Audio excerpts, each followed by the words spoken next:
Boa noite para todo mundo. É um prazer, né, para a Heliópolis estar fazendo a sua primeira live.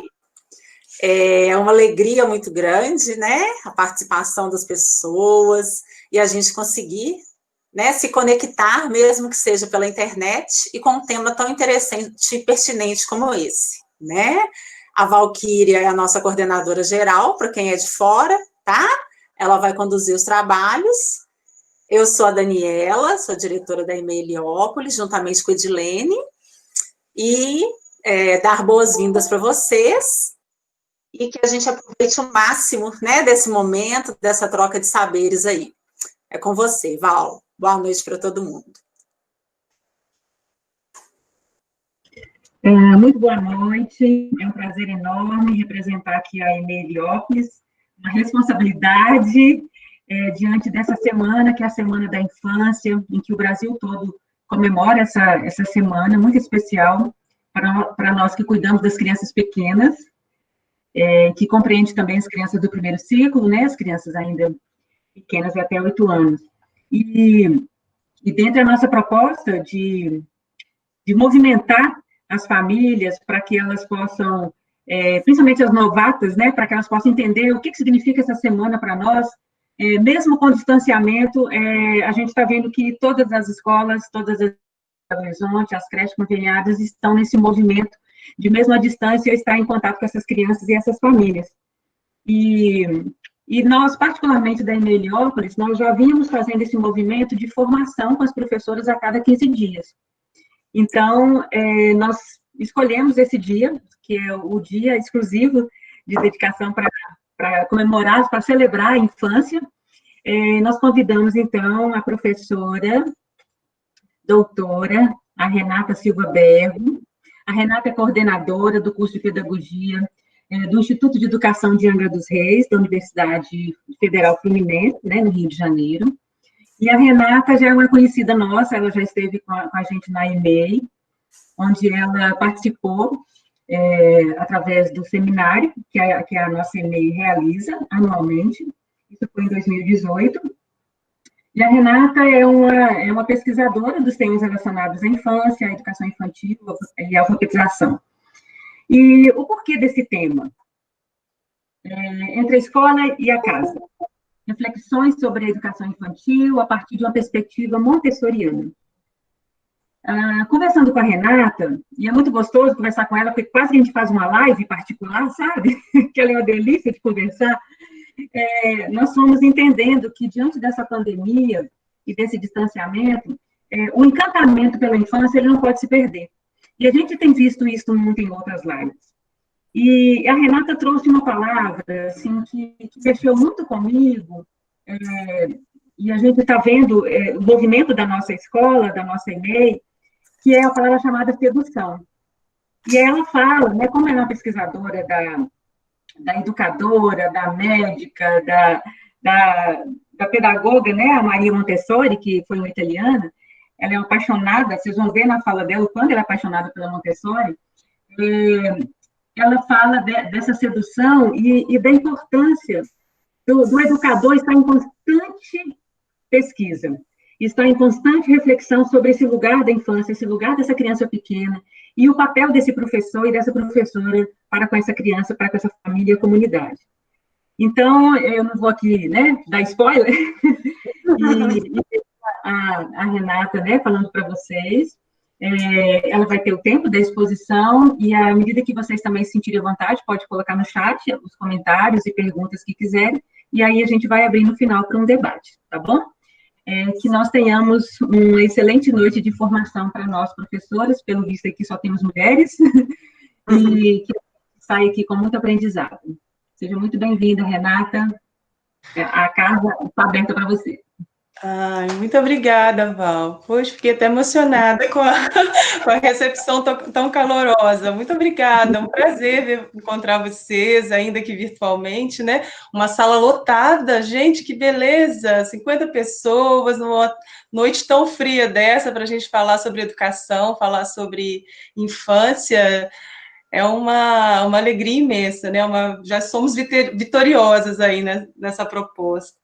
Agradecer muitíssimo a todos da da EMEI Heliópolis, por mais uma vez abrir as portas para mim, para a gente poder conversar. Eu aprendo muito, e toda vez que eu encontro os professores, porque o trabalho da universidade só faz sentido se chegar nas escolas, né? O nosso trabalho só faz sentido se ele trouxer reflexões, trouxer mais indagações, mais perguntas, né? Então, é um prazer enorme estar aqui.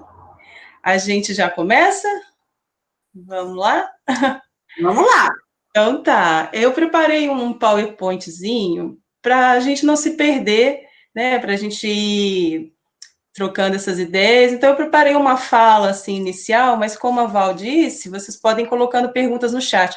O problema é que eu não vou conseguir ver, né, quando a gente projeta alguma coisa, a gente perde, não vou conseguir ver vocês nem ver o chat, então vou precisar que alguém me ajude no microfone, assim, se aparecer alguma coisa, se parar de exibir, se congelar, vocês vão me dando retorno no áudio, porque a gente perde o visual. Tá, Dani?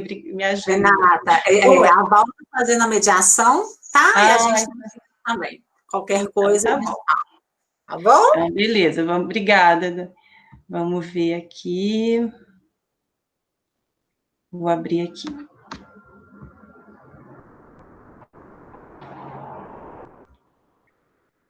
Bom, então essa é a nossa temática, né? Vocês estão no... Deixa eu abrir tudo.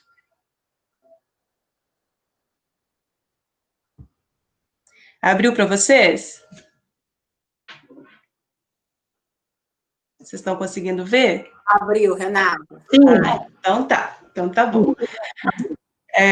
Então, essa é a nossa temática, né? Vocês estão numa semana incrível, eu estou muito encantada de ver o envolvimento de todo mundo nessa preparação dessa semana, cada um a seu modo, com seu talento, e né, não há uma hierarquia, uma amizade, um encontro feliz, isso é tão lindo, vocês estão de parabéns, e as crianças são muito sortudas de encontrar uma escola com uma equipe tão amorosa, tão dedicada. Estou muito feliz de fazer parte disso.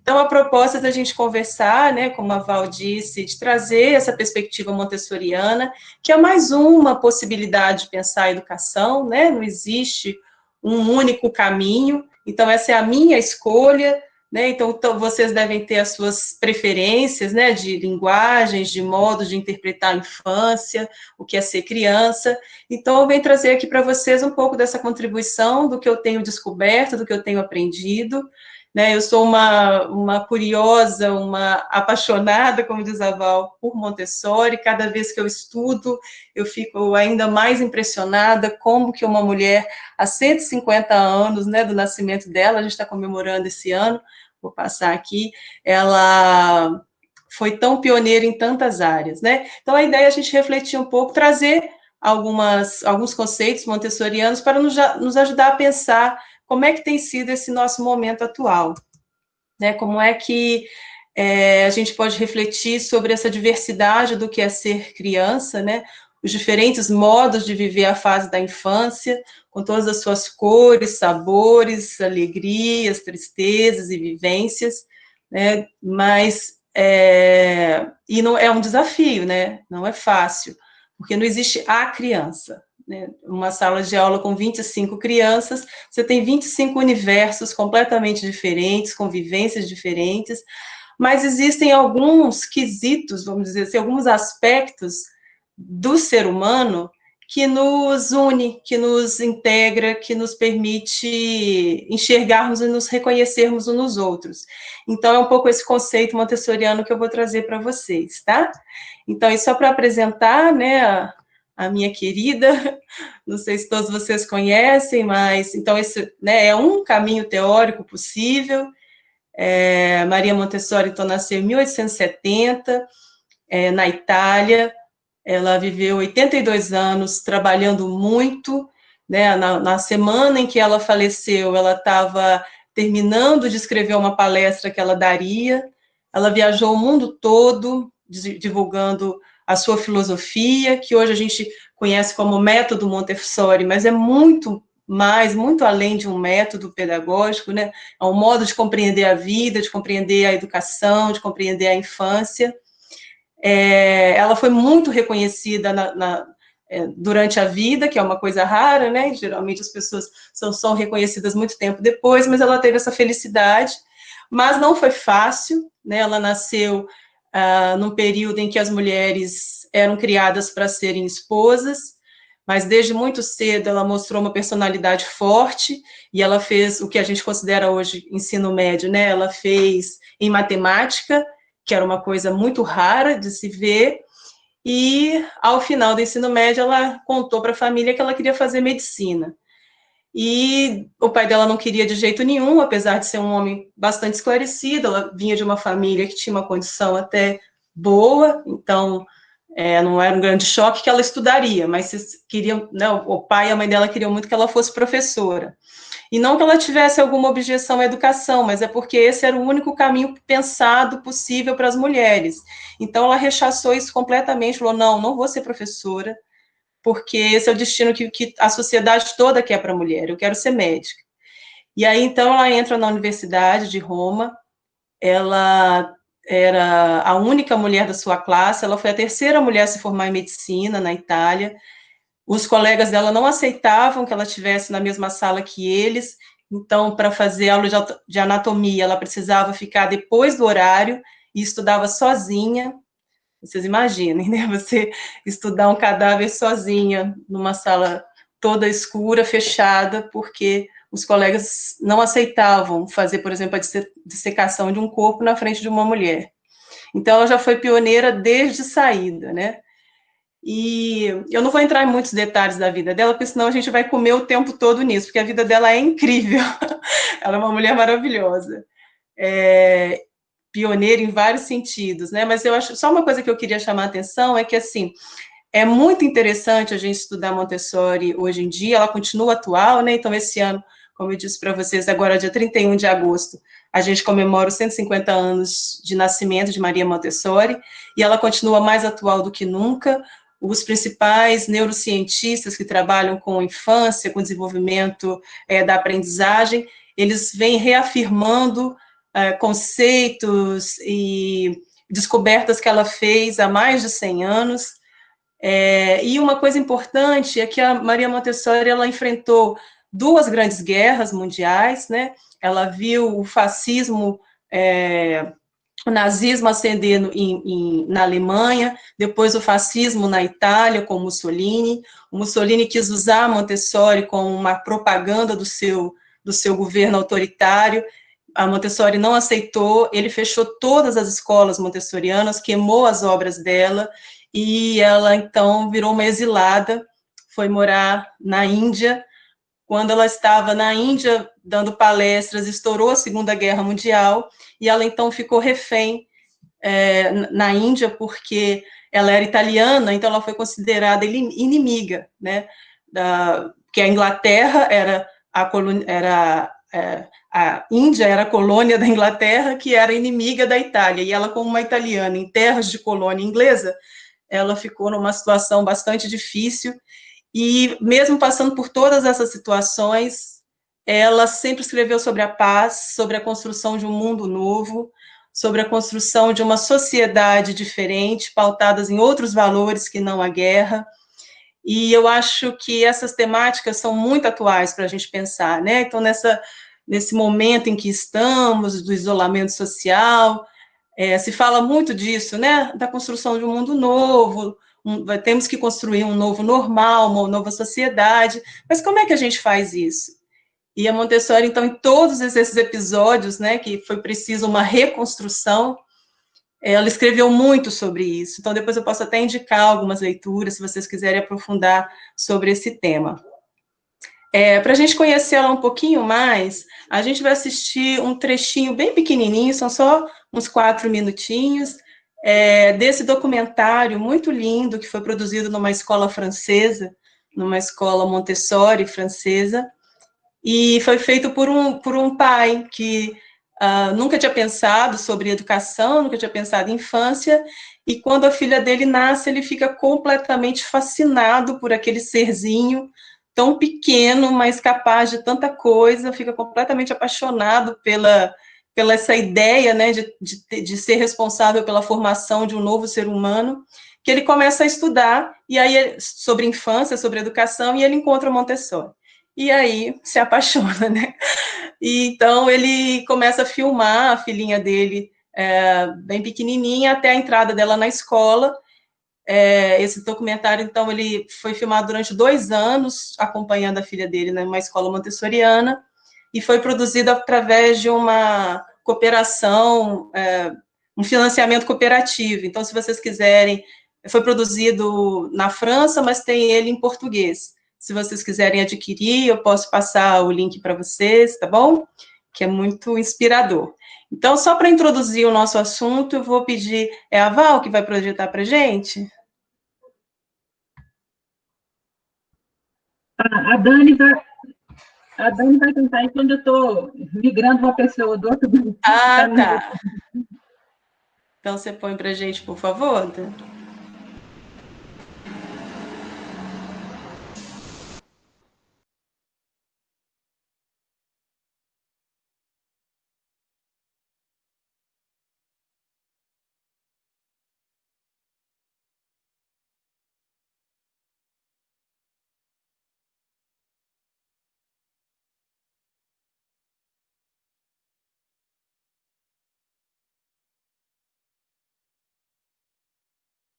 Dani, dá só um pause, por favor.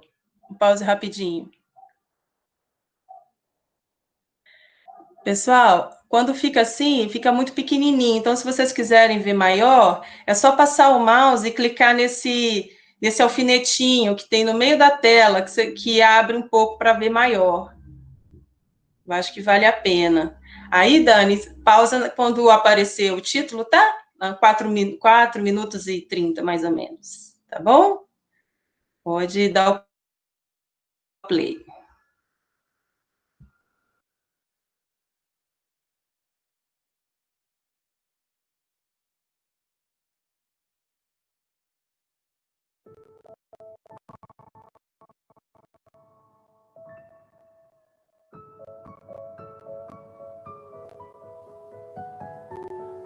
À la naissance de ma fille, portée par un amour si soudain, je passe des heures à la contempler et cherche à percer le mystère de cette vie émergente. Je me demande aussi comment répondre à cette extraordinaire énergie intérieure. À force d'observer, je trouve les jouets qui la captivent le plus. J'imagine les activités les plus enrichissantes.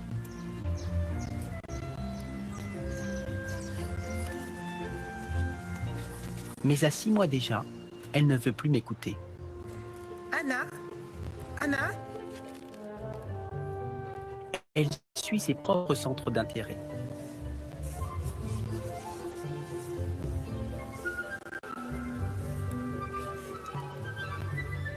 Voilà ma première leçon. Ne pas la diriger, mais respecter sa spontanéité. Et ça marche.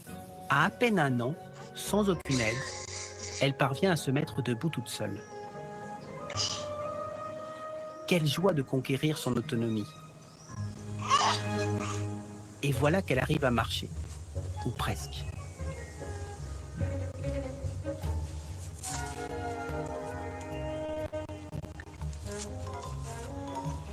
Elle part à la conquête du monde. Elle l'explore à son rythme, avec ses propres objectifs.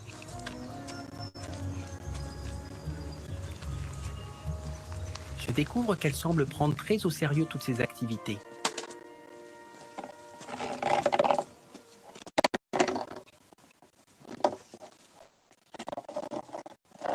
Elle déploie d'infatigables efforts pour relever de mystérieux défis.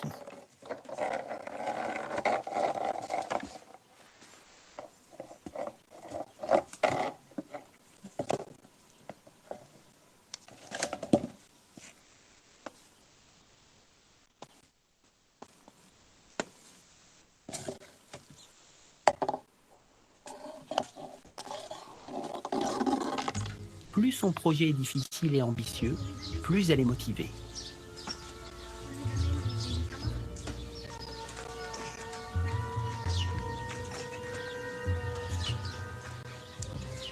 Mais c'est l'expérience de trop. Ma famille hurle en voyant cette scène et me traite de fou.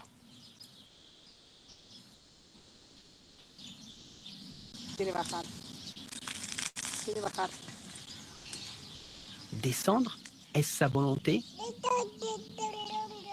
Cette scène m'a profondément troublé. Le danger pour l'enfant est-il de le laisser faire les choses par lui-même ou bien de penser à sa place? Je découvre que ces questions simples sont au cœur d'une œuvre pédagogique révolutionnaire, celle de Maria Montessori. Tout commence en 1907 dans un quartier défavorisé de Rome, lorsqu'elle ouvre une maison des enfants qui accueille une cinquantaine de filles et garçons âgés de 3 à 6 ans. Avec son regard de médecin psychiatre et d'anthropologue, elle va observer continuellement les enfants dans leurs activités spontanées. Bouleversée par ce qu'elle découvre, elle va élaborer un projet éducatif et œuvrer sans relâche à l'approfondir et à le faire connaître.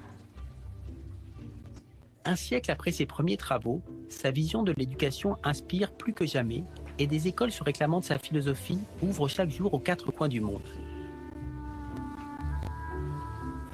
Quelles sont ces découvertes qui l'ont bouleversée? Quel regard porte-t-elle sur l'enfant?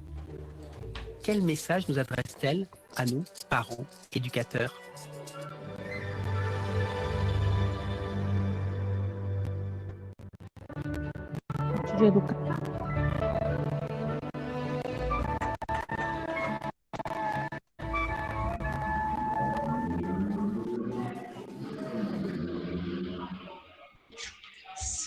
Joia, Dani, muito obrigada.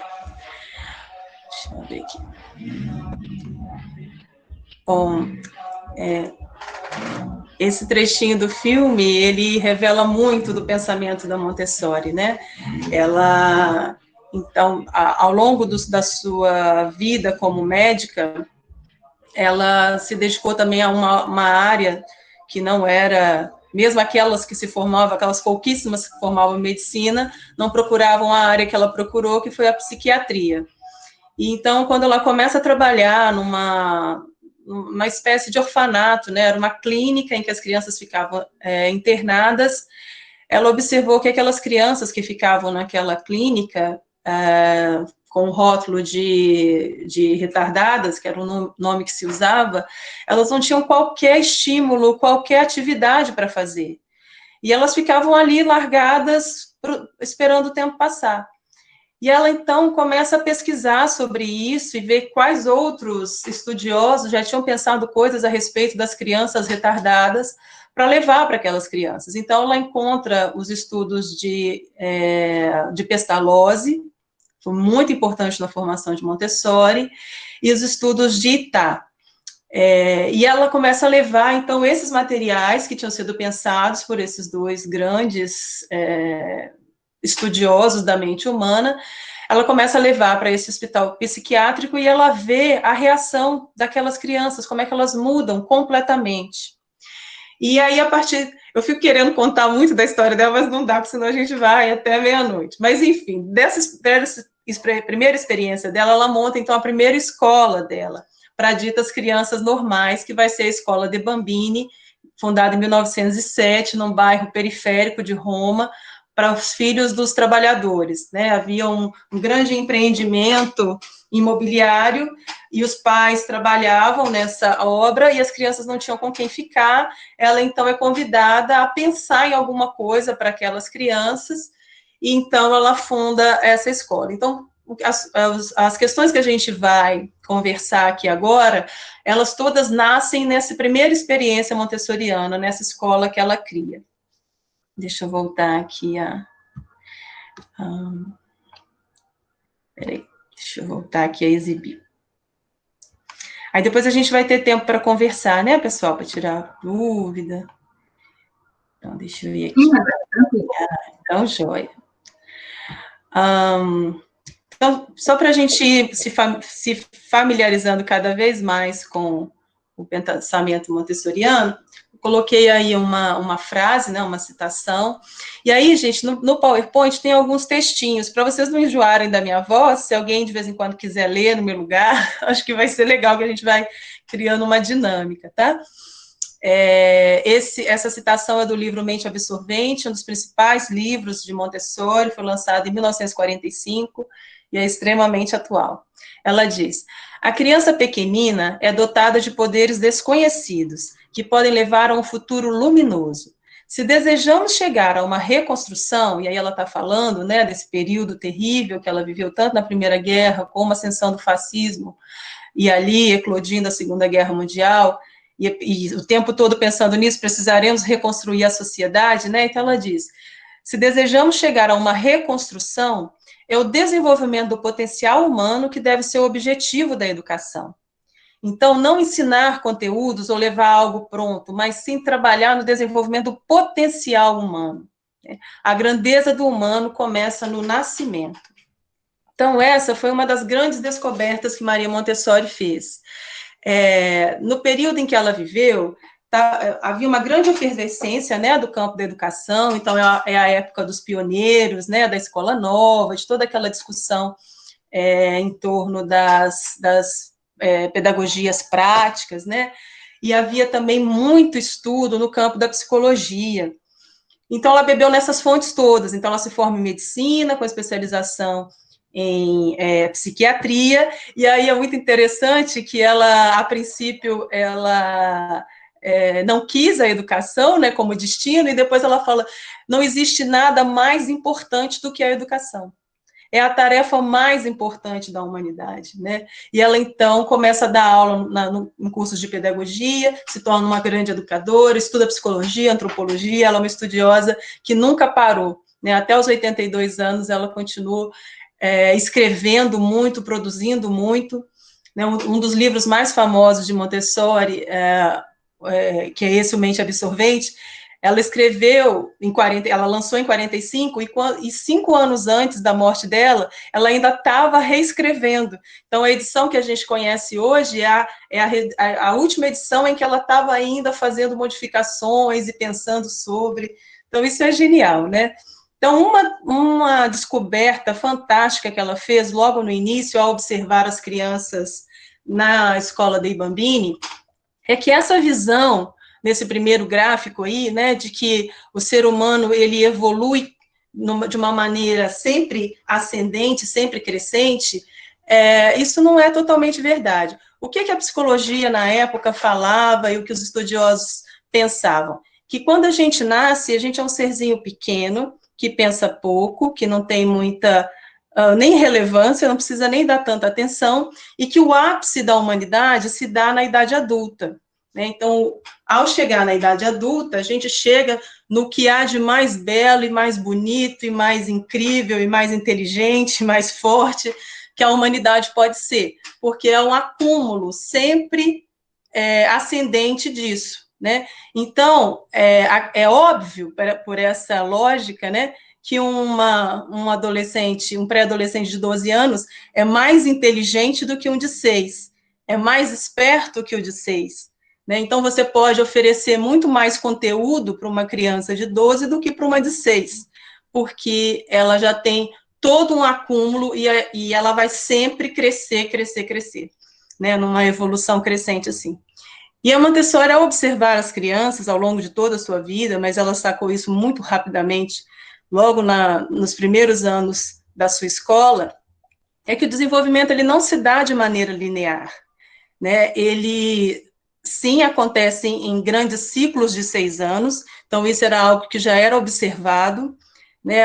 Os estudos mostravam que os seres humanos, eles tinham marcos de desenvolvimento que variavam de 6 em 6 anos. Então, há algo semelhante e interessante que acontece do 0 aos 6, depois de 6 aos 12 é um outro campo, de 12 aos 18 é outro, e de 18 aos 24 seria um outro período. Ela observa, então, que isso de fato acontece, e isso é muito interessante, porque, apesar de todas as diferenças de contexto, econômicas, sociais, políticas, é possível observar que as crianças seguem um certo caminho padrão de desenvolvimento. E isso é muito curioso, né? E ela fica muito impressionada de ver isso. E ela vai dizer que o humano, ele passa por 2 fases embrionárias. Uma quando ele ainda está na barriga da mãe, em que existe uma programação para o seu desenvolvimento.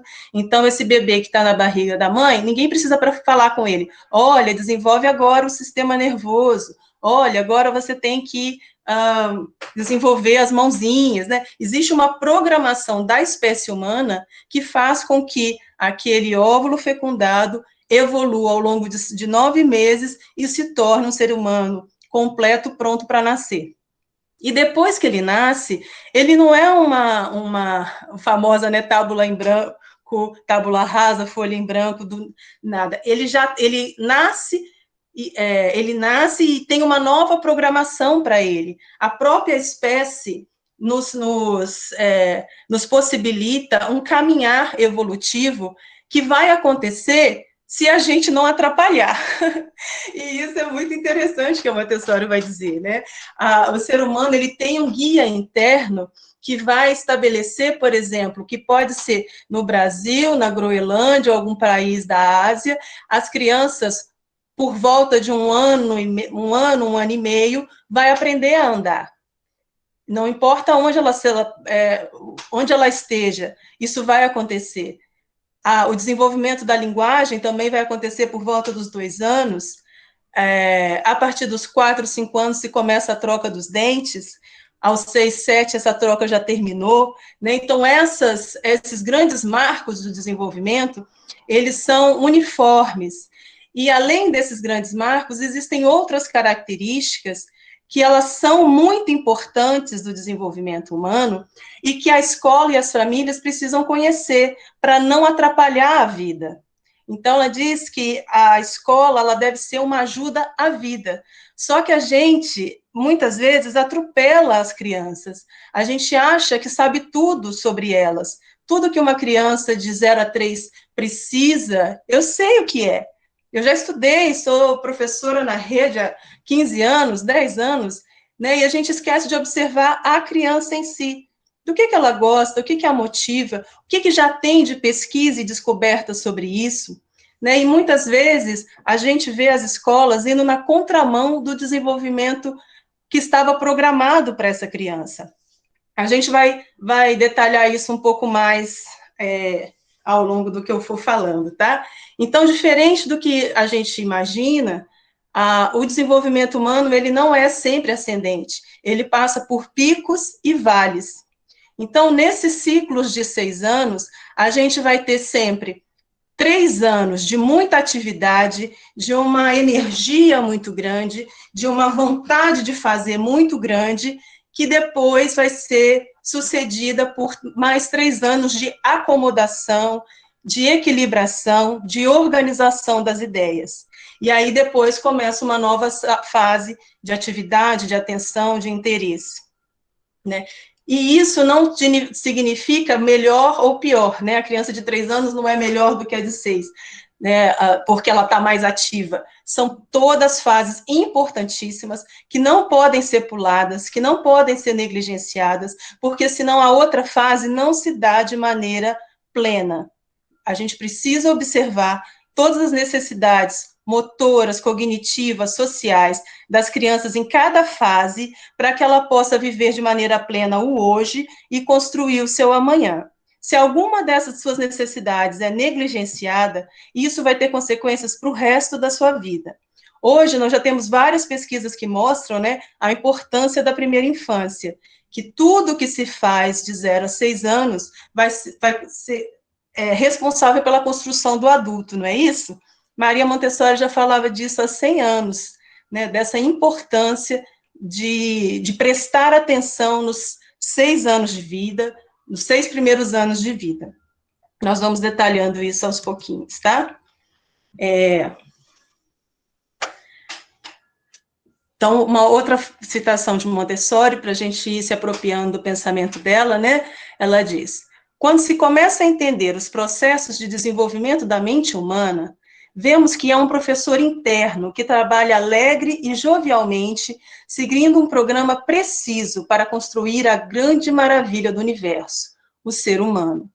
Então, o vídeo mostra muito isso, né? Aquela criança tão pequenininha, e se você observar, ela parece que já sabe tudo o que ela quer. Ela sabe quais são os seus pontos de interesse, ela sabe quando ela precisa se equilibrar, o que é importante para ela, faz tudo com muita seriedade, com muita vontade, porque ela, de fato, está construindo a maravilha do mundo, que é o ser humano, né? Então, isso eu acho fantástico, a gente observar a criança tão pequenininha, motivada por esse guia interno, como diz a Montessori.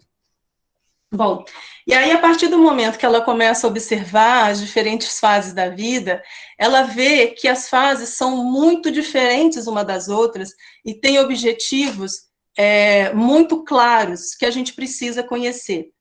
Então, do nascimento até os 6 anos, a criança é pura atividade, ela é energia, ela acabou de chegar no mundo, tudo interessa a ela, tudo.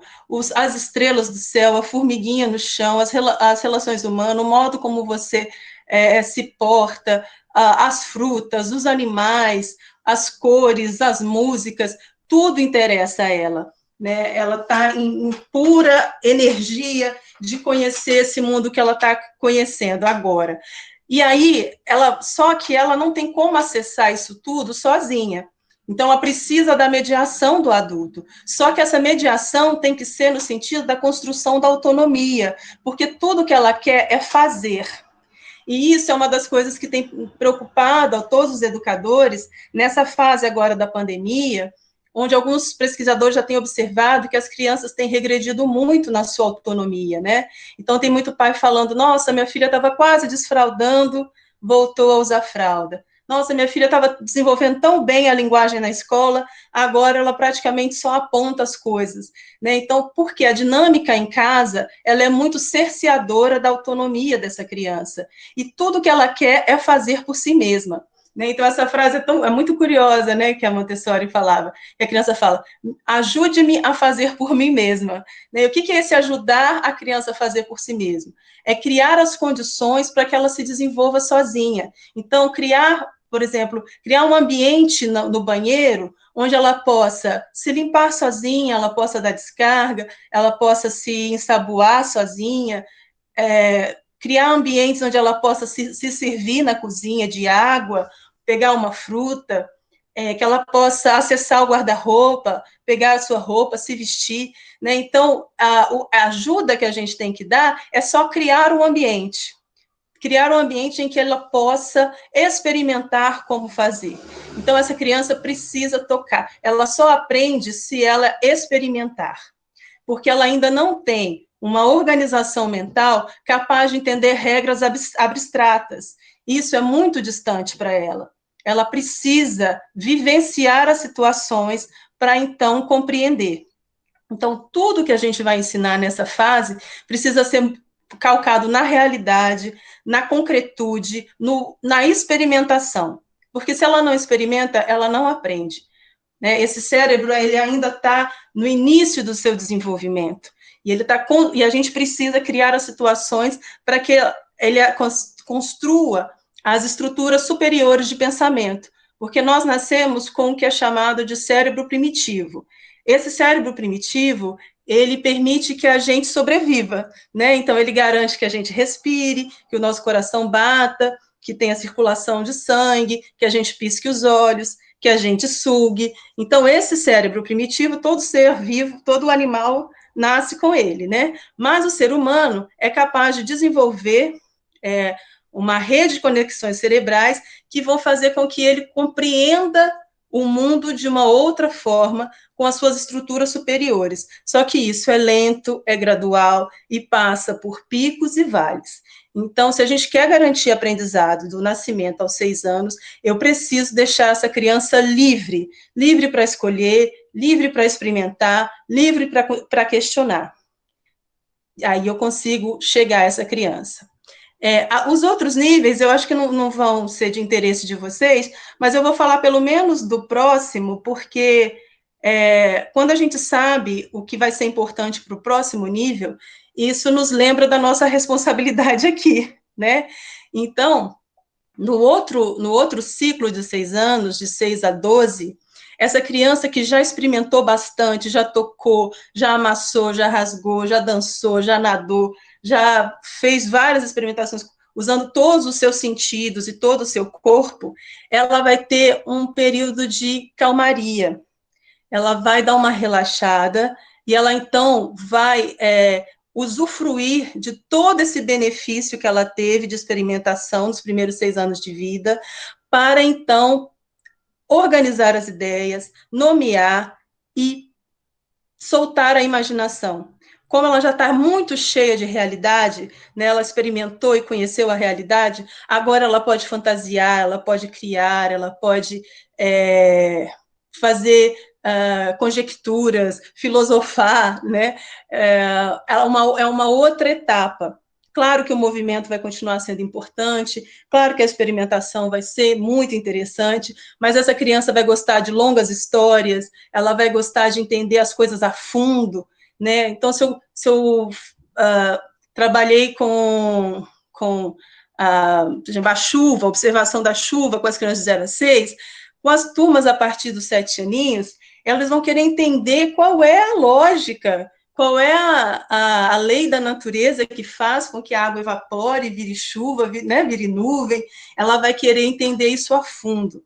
Então, mas para ela conseguir isso, ela tem que ter saciado toda a sua necessidade motora anteriormente. Então, olha a nossa responsabilidade na educação infantil. Para que essa criança tenha um bom aproveitamento nos primeiros anos do ensino fundamental, vai ser importantíssimo que ela tenha tido experiências fantásticas antes disso. E aí depois ela passa para o Ajude-me a Pensar Contigo. É muito lindo, depois a gente pode aprofundar nos outros pontos que também são bem legais. Então, se existe um guia interno, né, que vai ajudar a criança a ir atrás do que ela precisa, o que cabe à escola e à casa? A gente precisa garantir ambiente e condições para que ela desenvolva. Por quê? As crianças não nascem prontas, né? Como eu disse, a gente nasce com o cérebro muito primitivo ainda, e as conexões neurais, elas precisam de estímulos externos para acontecer. Né? Então, aí é que vai entrar a diferença social, né? As desigualdades sociais, a violência, as relações, isso tudo vai afetar o desenvolvimento da criança. E é por isso que é tão cruel a desigualdade social, porque ela vai moldar o cérebro de maneira diferente. Cada ambiente que essa criança conviver vai determinar quem ela vai ser, porque ela tinha todas as potencialidades. Quando ela nasce, ela pode ser qualquer coisa, pode aprender qualquer língua, pode aprender qualquer habilidade, mas à medida que ela vai crescendo e ela não tem a oportunidade de desenvolver todo o seu potencial humano, a gente restringe quem essa pessoa vai ser, e isso é muito sério. Né? Então, de 0 a 6 anos, eu preciso pensar que tanto a escola quanto a casa precisa atender à necessidade da independência física dessa criança. O tempo todo a criança está procurando se tornar independente dos adultos. Ela quer comer sozinha, ela quer se vestir sozinha, ela quer varrer a casa, ela quer lavar a louça. E o que a gente faz? Não deixa. A gente tira ela da cozinha, a gente diz que ela vai fazer bagunça, a gente veste a roupa porque ela demora muito, a gente escova os dentes dela, desculpa, porque ela não vai conseguir fazer direito. E a gente passa na frente dessa criança e não deixa ela desenvolver todo o seu potencial. E depois, quando ela faz 6, 7 anos, a gente cobra que ela seja super independente, que ela já tome banho sozinha, que ela escove sozinha, que ela ajude na casa, mas a gente não permitiu. Quando ela mais queria, a gente não deixou. Agora, aos 7 anos, ela não quer. Agora, aos 7 anos, ela quer um trabalho intelectual. Ela não está interessada no trabalho manual. Se isso tivesse sido uma construção potente, interessante, de 0 a 6, ela vai ter gosto pela ordem, pela organização, pela limpeza, mas não vai ser o tipo de tarefa que ela mais vai gostar, porque agora ela está interessada num trabalho mais intelectual. Pessoal, tá dando para acompanhar? Tá ruim? Tá como? Alguém me dá um... Só um Tá ótimo, o pessoal já está comentando no chat, viu? Tá muito bom. Ai, que bom. Então, Nós vamos ter até meia-noite, tá? tá doido? Então tá. Então vamos lá, continuando. Então, dentro dos planos de desenvolvimento, né? Então, a Maria Montessori vai perceber isso, né? Que as crianças, quanto mais atividade motora e física a criança tem, menor atividade mental. Então, assim, quando o corpo está passando por grandes transformações, a mente dá uma acalmada. Deixa eu voltar aqui, que eu acho que isso é uma coisa interessante da gente ver. Se a gente for pensar na criança, no momento que ela nasce, até o aniversário dela de 1 ano de idade, é impressionante, é chocante a quantidade de coisas que essa criança aprende. Né, o que ela é, do momento que ela sai da barriguinha da mãe para cantar o parabéns na festa de 1 ano, a gente nunca mais vai ter um ano tão produtivo, tão interessante, tão importante, tão significativo na nossa vida do que o primeiro ano da vida do ser humano. E porque ele está numa mudança física muito grande, a cabeça dele funciona como uma grande esponja. Sabe essa ideia que a gente usa hoje? A criança é uma esponja. Isso foi Montessori que trouxe a ideia de mente absorvente. Então, ela vai dizer que a criança é uma anteninha captando tudo. Ela vai guardando aquilo na mente dela, mas ela tem uma produção mental um pouco menor para ter energia para a sua mudança física. E aí, até os 2 anos, ela vai aprender a andar, aí ela começa a falar, aí ela começa a perceber as coisas, e ela se torna uma criança muitíssimo interessante aos 3 anos de idade. Outro dia eu estava num lugar aqui perto de casa, gente, eu tive uma conversa profunda com uma criança de 3 anos. Ela me contou que ela gosta de barco, e que como é que o barco como é que a mãe dela é. Gente, um vocabulário que eu fiquei, assim, chocada, e conexões de ideias e tudo mais. Então, assim, é um ser interessantíssimo aos 3 anos de idade, porque ela já está começando a entrar no vale. Porque você não vai conseguir conversar durante muito tempo com uma criança menor de 2 anos. Ela não está interessada, ela quer pegar, ela quer mexer, ela quer subir, né? Porque o corpo dela precisa disso. Então, às vezes, a gente perde um pouco a paciência e fala assim, gente, mas esse menino está me perturbando, ele está me provocando, ele não para de subir no sofá, ele já subiu no sofá 10 vezes, mas não é que ele quer subir no sofá, ele precisa subir no sofá. O guia interno dele está falando, vai lá, sobe no sofá. E aí, o que a gente precisa fazer? Se subir no sofá não é o adequado, eu preciso criar situações em que essa criança possa subir em alguma coisa. Agora está mais difícil, né, que a gente não pode sair, mas levar numa pracinha, levar num parquinho, ou criar uma montanha de almofadas, fazer alguma coisa para que essa criança possa seguir o seu guia interno. Ela precisa que esse corpo se mexa, para depois, quando ela chegar aos 3 anos, ela consiga ir acomodando todas as experiências sensoriais que ela teve, que ela consiga nomear os sentimentos, que ela consiga nomear as coisas, que ela consiga nomear as relações, as cores, os objetos, os animais. E aí, então, você tem um pico de atividade motora de 0 a 3, e depois você tem uma acomodação de toda a experiência sensorial, e isso vai diminuindo a atividade motora e aumenta a atividade mental. Só que todo o ciclo de 0 a 6 anos, ele é muito motor, ele é muito acelerado. E ele é acelerado porque tem uma série de mudanças biológicas acontecendo. Então, a criança vai aprender, né, desde que ela nasce, ela vai mamar, depois ela aprende a rolar, segurar a própria mamadeira, rolar, sentar, engatinhar, andar, correr, pular, nadar. O que mais, gente, que as crianças aprendem nessa fase? Aprende a comer sozinha, né? Então, ela tem uma série de atividades que vai acontecer. Aí ela começa a perder os dentes, né? Que é outra mudança física muito importante. Então, todas essas mudanças físicas, então você vê, a criança, do dia que ela nasce, para o dia que ela termina aí na EMEI, vamos pensar, essa criança acabou de nascer, para o dia que ela sai da EMEI, a quantidade de experiência que essa criança teve, como ela mudou fisicamente. Todas as atividades motoras que ela aprendeu a fazer do 0 ao 6. Então, esse ciclo, ele é extremamente físico, é o corpo mudando. Então, como o corpo está mudando muito, a atividade mental, ela é diferente, ela é um pouco mais lenta, porque tem muita transformação física acontecendo. A partir dos 6 anos, essas transformações físicas, elas um pouco que cessam. A criança já terminou de trocar os dentes, né? Está começando a acabar. Ainda tem isso, essa outra transformação física, né? A criança nasce sem dente, até os 6 anos, todos os dentes de leite nascem, todos os dentes de leite caem, né? Olha quanta coisa que acontece na vida dessa criança. Então, uma série de transformações físicas vai ocupar demais essa criança. Então, ela precisa desse tempo para poder assimilar todas essas mudanças, e tudo que for apresentado para ela precisa ser nessa pegada física.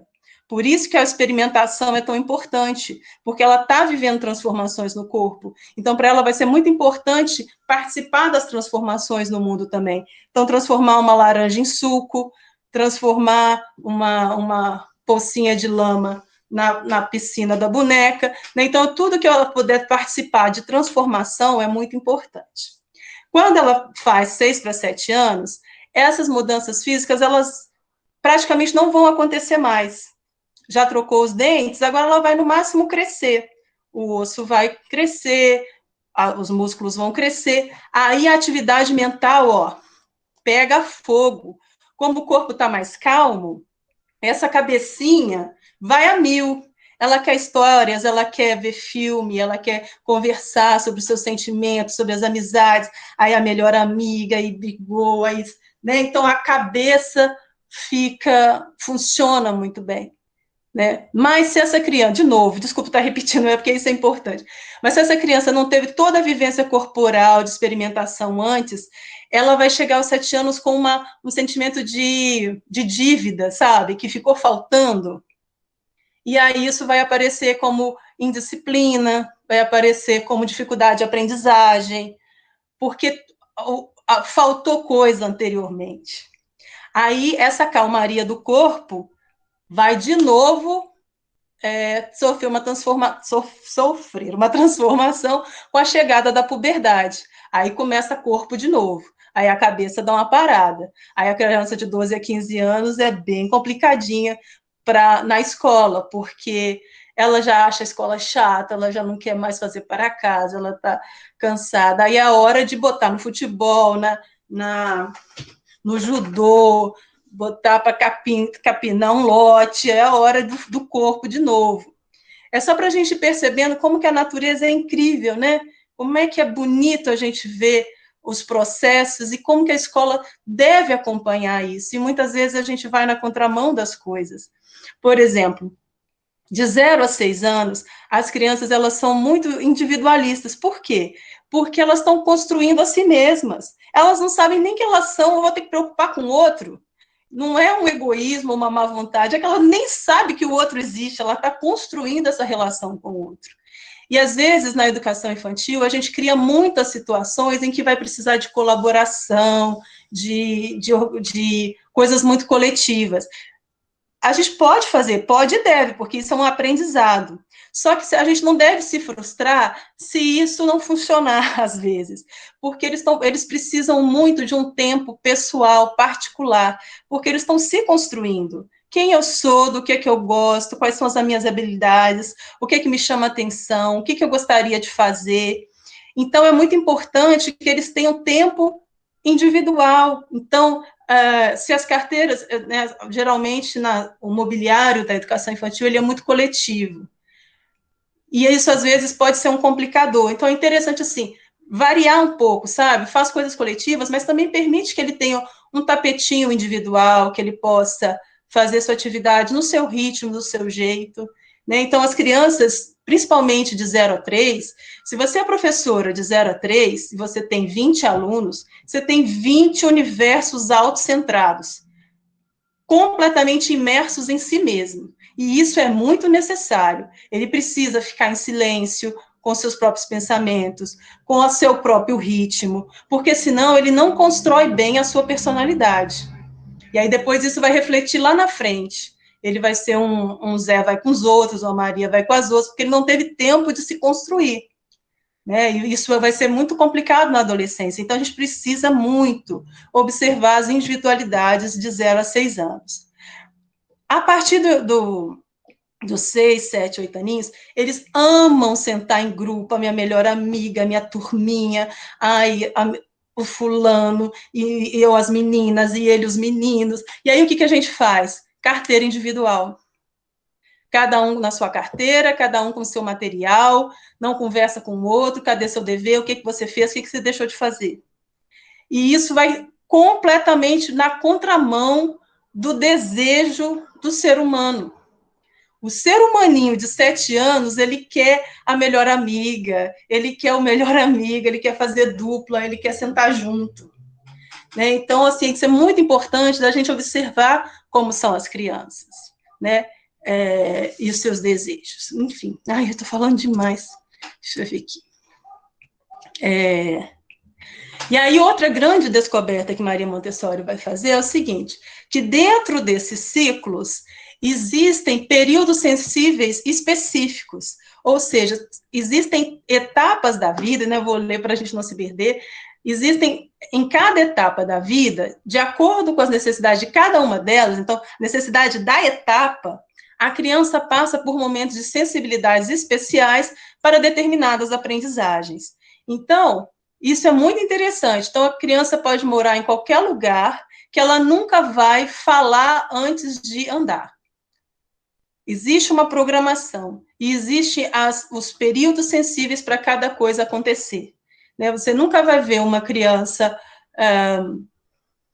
correr, desenvolver uma habilidade de correr antes de uma outra coisa, sabe? Existem as etapas.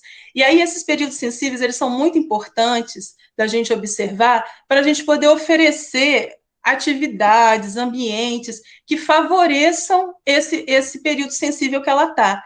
É a famosa janela de oportunidade. Cada idade, a criança está apta para se envolver com determinados assuntos. Se a gente aproveita essa janela, a criança aprende muitíssimo. Ela se desenvolve de uma maneira muito natural e muito feliz e muito alegre. A criança se torna uma criança equilibrada. Ela se torna uma criança que tem vontade do trabalho, né, vontade de fazer as coisas. Mas, muitas vezes, a gente, por não saber qual é a fase que ela está, a gente oferece coisas que não são adequadas. Aí a gente vai ter indisciplina, a gente vai ter choro, a gente vai ter o que a gente chama de birra, mas, na verdade, a criança está gritando, dizendo, não é isso, eu não quero isso agora, sabe? Esse não é o momento. E aí, na fase de 0 a 6 anos, a Montessori vai observar que a mente é muito diferente de 0 a 3 e depois de 3 a 6. Então, essa é a grande fase da mente absorvente, né, da mente esponja. Então, tudo que você oferece para crianças de 0 a 6 vai ser fundamental para a construção desse ser, só que não é igual essa absorção. De 0 a 3, ela chama de mente absorvente inconsciente, porque ela ainda não sabe nomear, organizar, estruturar tudo que ela vive. Então, ela vai absorvendo. E aí, os professores montessorianos usam uma metáfora que eu acho muito bonita, que é a da mala. É como quando você nasce, você recebe uma malinha. E aí você começa a encher essa malinha de coisas, de nomes, de cores, de sensações, de experiências, você vai juntando. Só que ela não é uma malinha organizada, ela é uma mala cheia. A partir dos 3 anos, a criança sente necessidade de organizar essa malinha. E aí ela vai absorver de uma maneira muito mais consciente, colocando as coisas no seu lugar.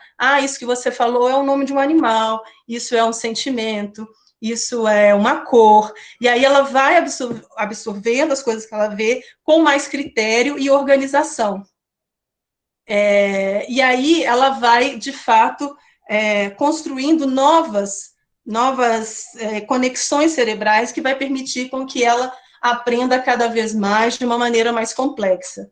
Né? Então, esse diagrama foi feito pelo Gabriel Salomão, que é um dos principais estudiosos de Montessori no Brasil. Eu recomendo muito o site dele, é uma delícia. Ele é um amor de pessoa, ele escreve muito bem. E aí ele criou esse diagrama a partir do livro Mente Absorvente, Maria Montessori, e aí ele vai dizer a partir de qual idade as crianças têm necessidade do quê. Né? E é muito interessante, por exemplo, então essa a linha de cima, que está em vermelho e azul, é a idade. E essas outras linhas coloridas, numeradas, são as habilidades ou conhecimento que as crianças têm interesse em cada uma das idades. Então, por exemplo, aos 2 anos, essas crianças têm muita necessidade de ordem, né? Como elas chegaram no mundo com esse tanto de informação, a rotina vai ser fundamental, né? Então, a rotina que a escola estabelece, ela acalma a criança, ela dá um sentido de previsibilidade, porque essa criança não tem nenhum conhecimento temporal, ela ainda não sabe o que é hoje, o que é amanhã, do que é daqui 2 dias. Então, essa rotina bem organizadinha, ela acalma a criança. E agora, na quarentena, isso tem sido bem complicado, porque as rotinas estão viradas de cabeça para baixo. E as crianças estão indo ali no bolo dos acontecimentos, né? E isso, com certeza, deve estar gerando mais choro, mais birras, mais irritabilidade, porque elas não conseguem processar essa quantidade de informação na velocidade que elas acontecem, sem uma ordenação, sem alguém que a ajude a organizar essas ideias, né? Então, é importante a gente ter esse conhecimento dos períodos sensíveis. Então, eu acho tão linda essa citação da Montessori, essa fala dela, que ela fala o seguinte: a inteligência da criança observa amando e não com indiferença. Isso é o que faz ver o invisível. Tem uma citação num livro dela, que ela fala que ela estava contando histórias para umas crianças de mais ou menos uns 3, 4 anos. E ela estava com um livro de artes, eu não vou lembrar exatamente qual era o pintor, eu acho que era Rafael. E a escola montessoriana trabalha muito com arte, né? Todas as salas montessorianas têm livros de artistas clássicos e tudo mais. E aí ela estava mostrando esse livro com pinturas de Rafael, e falando, narrando, eram pinturas de figuras sacras, né? Obras sacras. E o menininho de 3 anos falava assim: o cachorro. Mas, gente, como assim o cachorro? Aí ela passava a página, aí falava daquela pintura, e ele: o cachorro. E aí, na quinta página, que ela mostrou uma imagem, o garotinho falou: o cachorro. Ela falou: qual cachorro?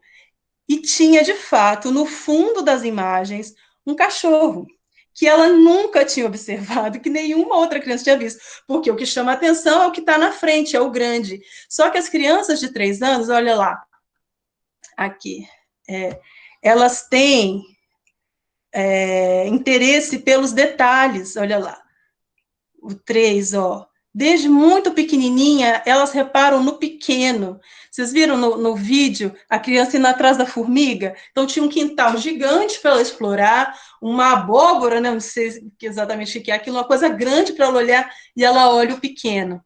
Né? Então, essa curiosidade pelo detalhe é tão interessante. Quais atividades a gente pode fazer em casa, na sala de aula, para que essas crianças olhem o pequeno, olhem o detalhe, né? Porque elas observam amando.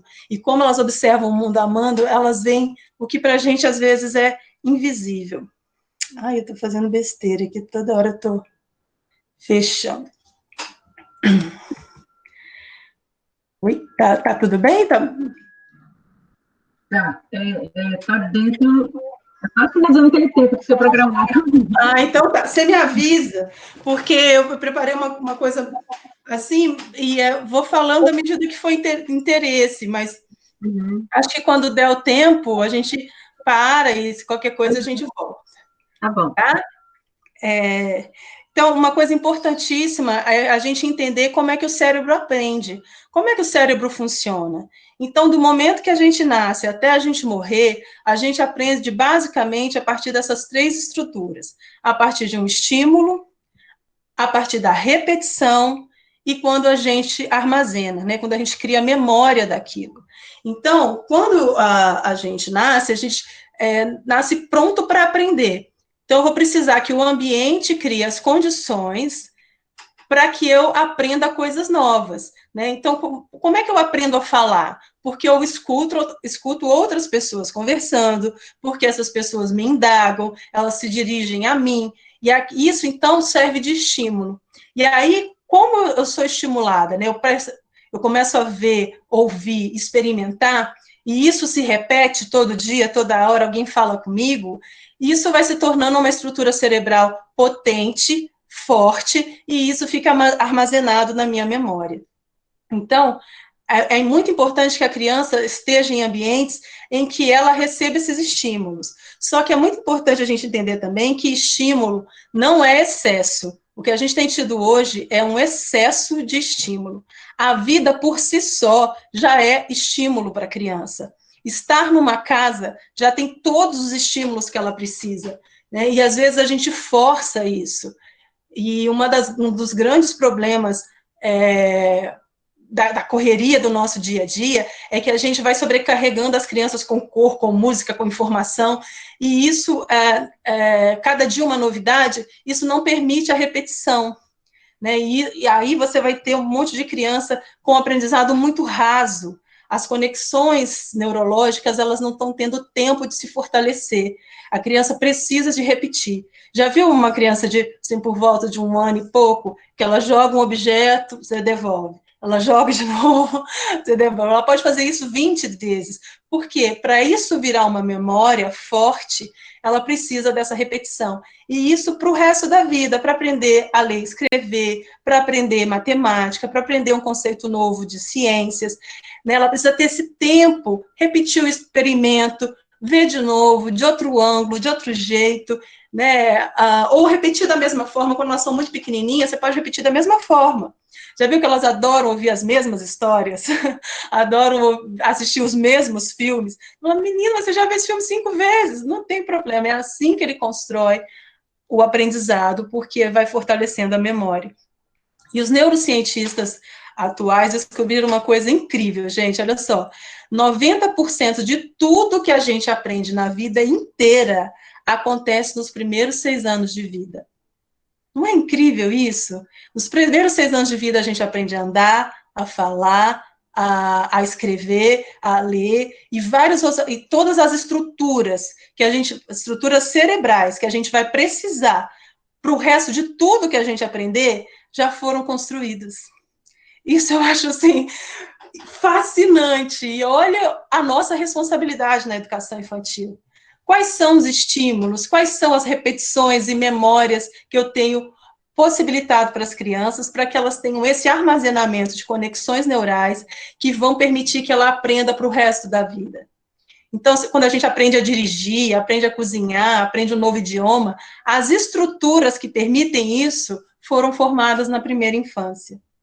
Então, esses quadrinhos aí mostram como é o cérebro nas diferentes fases da vida. Nós nascemos com praticamente todas as células cerebrais da vida adulta. O número de células é praticamente o mesmo, só que elas nascem sem conexões, elas nascem sem as redes.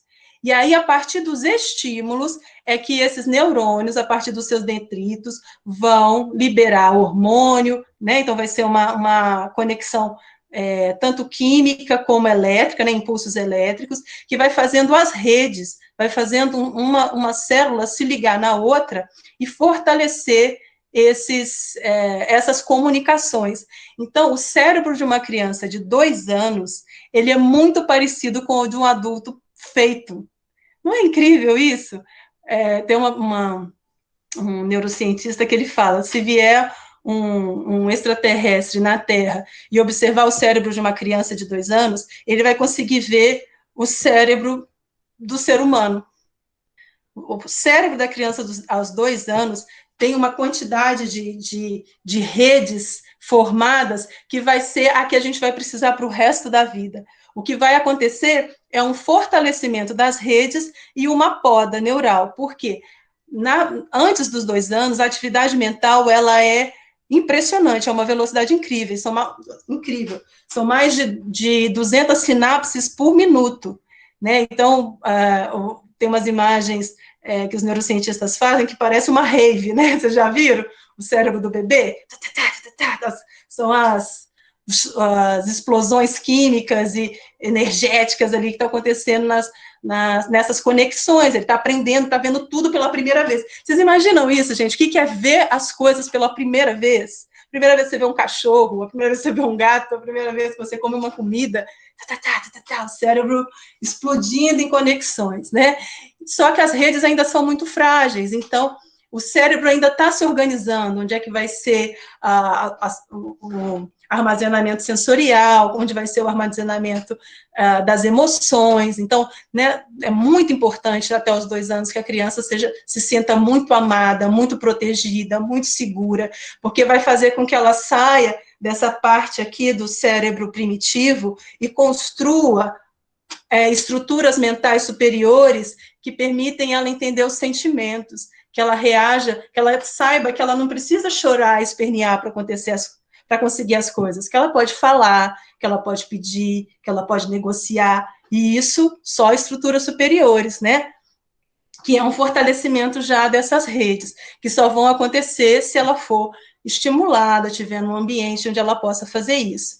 Então, a diferença do cérebro de uma criança de 2 anos para o de um adulto é só a força da conexão, né? Que as memórias vão sendo construídas pela repetição.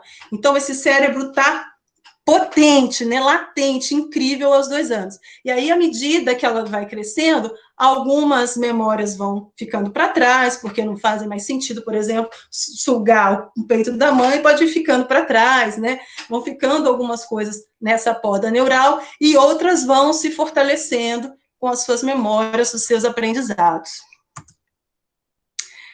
Então, assim, só para a gente fixar, eu acho que eu vou encerrar por aqui. Quem é essa criança de 0 a 6 anos? É uma pena que a gente não tenha mais as crianças de 6 anos na educação infantil. A gente quebra o ciclo natural. Aí, de novo, a burocracia passando sobre o desenvolvimento humano, né? Mas eu vou falar do 0 a 6, porque isso vai continuar acontecendo lá com a turminha do 1º ano do fundamental. Então, quem é essa criança, né? É a criança do aqui e do agora.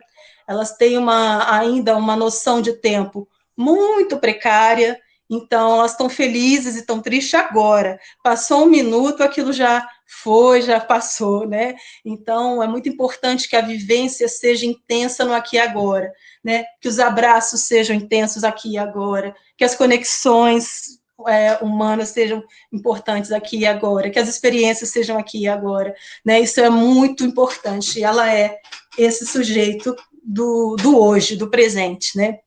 E elas ainda não estabeleceram uma ordem interna, como eu falei para vocês, até os 3 anos, elas estão na mente absorvente inconsciente. Então, você não pode esperar de uma criança de 2, 3 anos que ela saiba sempre que ela não pode fazer isso ou aquilo. Ela precisa ainda de uma ordem externa. Ela precisa que o ambiente esteja organizado de uma maneira que a organize internamente. Ela vai precisar de um guia para dizer para ela, aqui na sala a gente não corre, aqui na sala a gente anda.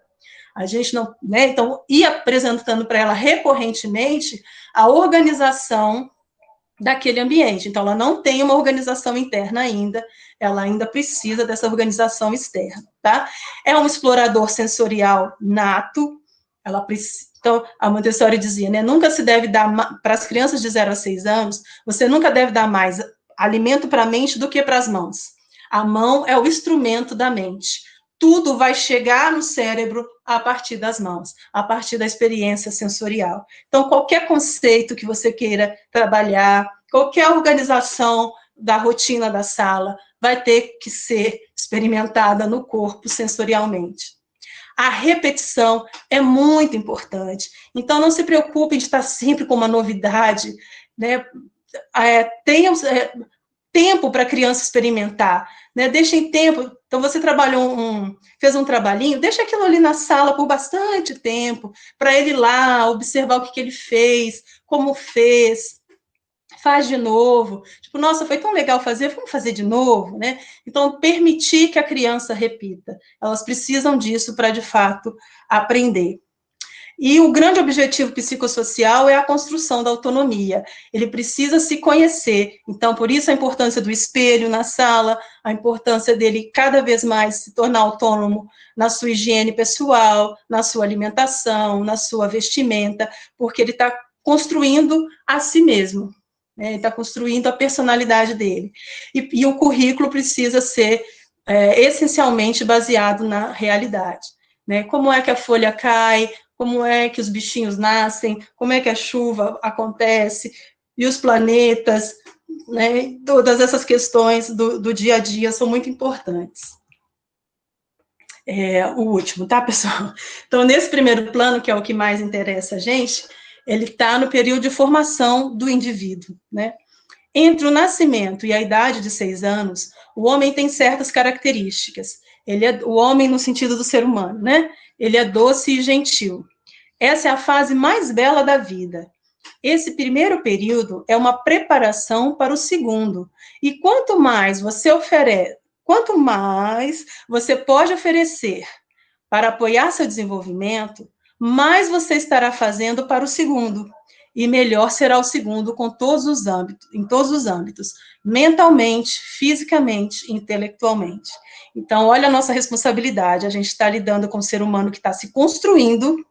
A fase mais importante do humano está com a gente durante 4 horas e meia, ou às vezes em período integral. E tudo que a gente fizer é para o sujeito do aqui e do agora, mas ele vai construir as bases dessa criança do futuro. Eu acho que eu vou encerrando por aqui, e aí teria umas outras coisas, mas a gente pode falar depois, se for interessante. Tá bom? Tá bom, Renata. Fantástico, eu falei, poderia render. Porque o que acontece, né? Você foi fazendo uma explanação muito tranquila, muito clara, né, para a gente, e alguns comentários, né, que foram surgindo muito reforçando essa sua fala, no sentido do papel da escola, da autonomia da criança, das habilidades necessárias, né, para o seu desenvolvimento, professor como pesquisador. Mas, enfim, a gente tem aqui uns 10 minutinhos, e eu gostaria que quem quiser se inscrever aqui no chat para colocar alguma coisa, que, por favor, coloque aqui. E aí, Renata, eu vou aproveitar e colocar 3 coisas aqui que eu achei assim, fundamentais. Quando você fala, você expressa uma frase assim, muito categórica, o professor não dá as coisas prontas para as crianças. Uhum. A importância dessa experimentação, né, a partir da pesquisa da Montessori, ela fundamenta isso muito bem, né, isso ficou muito evidenciado na sua fala. Mas a gente está indo em contramão, né, porque a gente vê o MEC apresentando aí os livros didáticos. Ai, meu Deus, o que a gente faz? Enfim, né, é uma polêmica. Outra coisa assim, muito interessante também que você fala do quanto que o adulto ele fica muito à frente dessa criança, e também tem outra expressão, desse adultocentrismo, né? Eu sou grande, eu sou adulto, eu estudei, eu que sei, eu não vou permitir a criança, né? E no vídeo a gente vê isso muito claramente, né? O quanto que é importante a gente trabalhar essa autonomia, né? Deixar essa autonomia vir. E uma outra coisa bacana também que você falou, inclusive você até trouxe isso aí, mas assim, dentro da pesquisa de Montessori, e principalmente porque ela teve, né, a Casa da Criança, que foi a primeira experiência dela de escola, como é que era a questão da mobília na escola para criança de 0 a 3?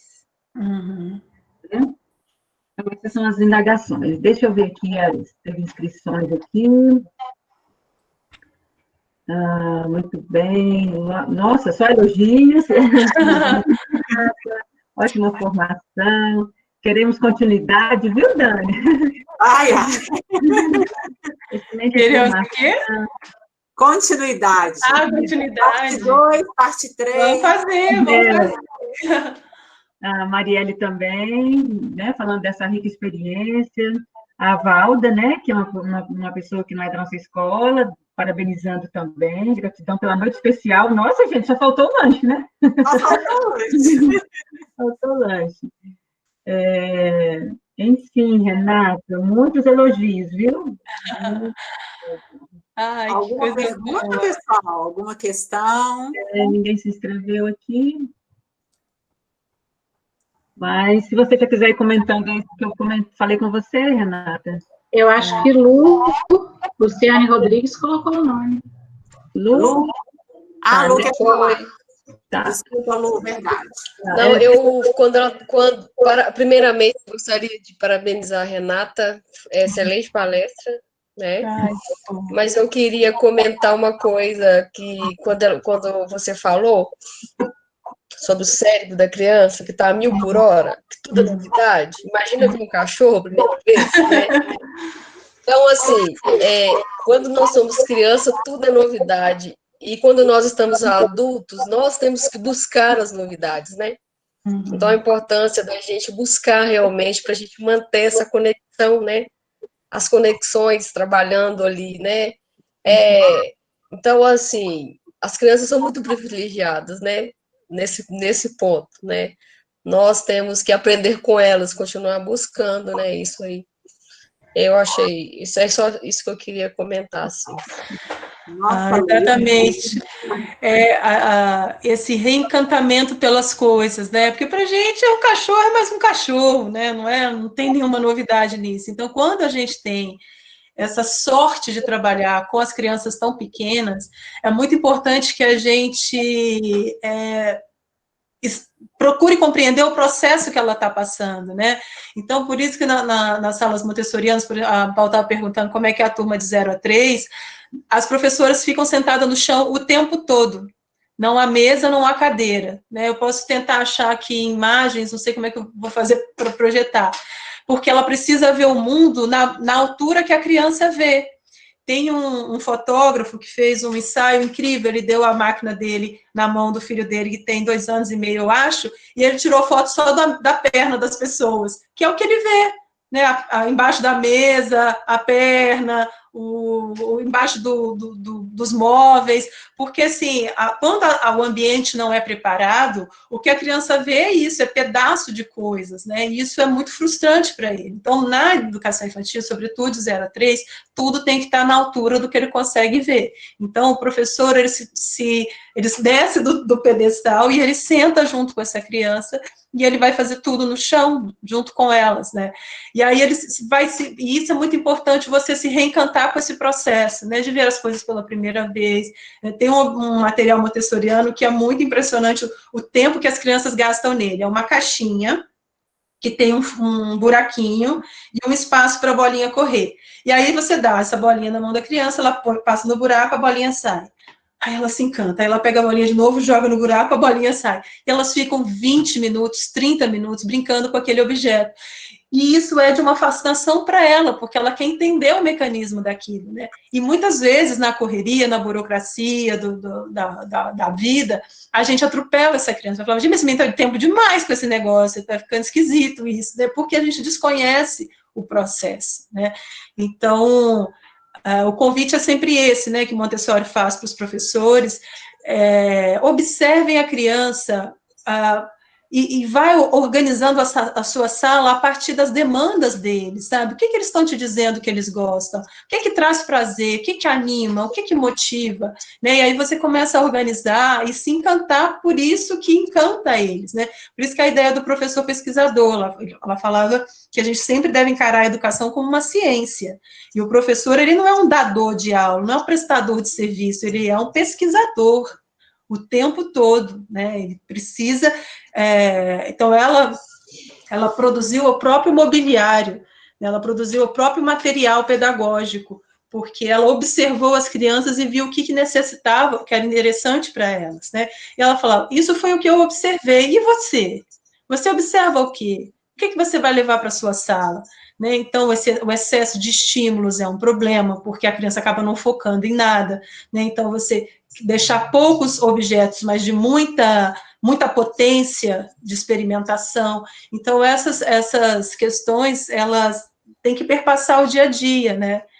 E isso é interessante, porque senão a gente nunca vai construir a tão sonhada sociedade nova, mundo novo. Se a gente repete as mesmas lições, a gente vai ter a mesma sociedade, sempre, né? Se matando, destruindo o planeta, egoísta, consumidora. Né? Então, se eu não dou oportunidade para a criança me falar coisas, eu vou só reproduzir. Porque eu aprendi assim, então eu dou aula há 5 anos, eu vou continuar fazendo isso que eu sempre fiz. Então, a gente vai continuar tendo a sociedade que a gente tem, com a violência que a gente tem, com a degradação do meio ambiente que a gente tem, com as doenças que a gente tem. Né? Então, como é que eu construo um mundo novo? Deixando quem está nascendo dizer coisas diferentes, experimentar coisas diferentes. Né? Então, isso é uma coisa muito importante da gente pensar, né? A minha sala de aula, a minha escola, ajuda a vida? Ou ela cria barreiras para a vida? Né? Não é fácil, porque a gente se educou de uma maneira. Só que a pedagogia montessoriana é uma volta ao simples, é uma volta ao natural. Ela diz, se a gente vivesse na mata, na natureza, não precisaria de escola, porque a natureza provê tudo ao homem. Tudo, tudo, tudo. A gente só precisa de escola porque a gente inventou de ter uma sociedade doida dessa.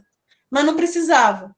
Já que a gente está aqui, como é que eu faço para ajudar a construção de uma nova sociedade? Então, por exemplo, o material montessoriano clássico, ele é muito caro. Por quê? Porque são poucas as escolas que usam, então você não tem uma indústria que fabrica. Só que a Montessori sempre falava, gente, eu construí o material com toco de madeira. As mesinhas da escola Casa de Bambini foram construídas com mesa que ela achou no depósito, e ela mandou serrar as pernas. E ela diz, a cozinha de uma casa, ela tem tudo que a criança precisa.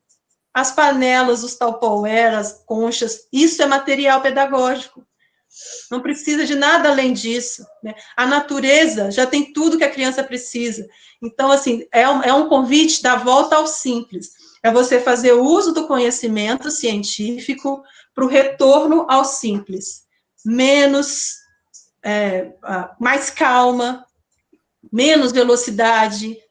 Quando a gente fala que a gente precisa de estímulo para aprender, não é excesso de estímulo, porque isso causa estresse, causa bloqueio de aprendizagem. O estímulo é a própria vida, é uma boa conversa, é uma boa momento que eu faço um bolo, uma gelatina com a minha mãe em casa. Né? Então, são coisas, é a volta ao simples. E aí, a partir desse momento que eu me construo, eu entendo quem eu sou, eu consigo pensar aí, a partir dos 12 anos que eu vou no encontro do outro, a partir dos 18 que eu quero achar o meu lugar no mundo, qual é a minha missão de vida, eu vim no mundo para quê, fazer o quê.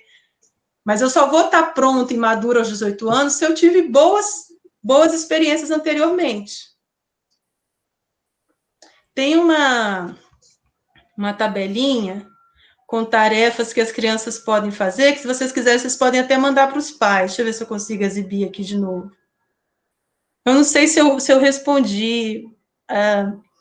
Se tiverem mais perguntas, estou aqui. Respondeu e... Que bom. É isso aí, manter o cérebro, né, ativo. Manter o cérebro ativo e seguir a criança. Ela é o mestre.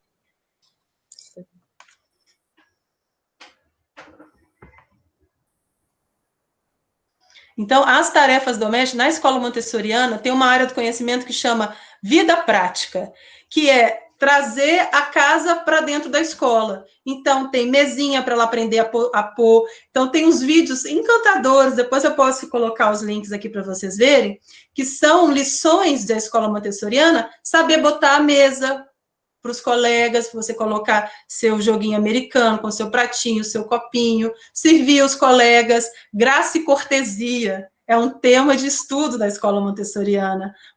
Você tratar o outro com graça e cortesia, você cuidar da natureza, cuidar do ambiente, né? Isso é muito legal. Então, as crianças agora que estão em casa, elas podem avançar muito na autonomia, só que os pais precisam deixar. Vai fazer bagunça, vai entornar, vai demorar mais. Mas, deixa eu ver se eu consigo projetar aqui. Deixa não tá aparecendo. Espera aí. Depois, que é outro tema meu de pesquisa, que é a alfabetização. E a alfabetização em Montessori é muito interessante e tem uma grande responsabilidade na educação infantil para que esse processo de alfabetização aconteça de maneira tranquila e serena lá nos 6, 7 aninhos. Então, depois, se vocês tiverem interesse, os professores de 3, 4 e 5 anos quiserem conversar sobre isso, eu vou ter muito prazer. Ai, não está aparecendo como opção para mim. Queria projetar aqui para vocês uma... A gente, por e-mail, a gente compartilha com as meninas. Tá. Depois, tá? Eu mando.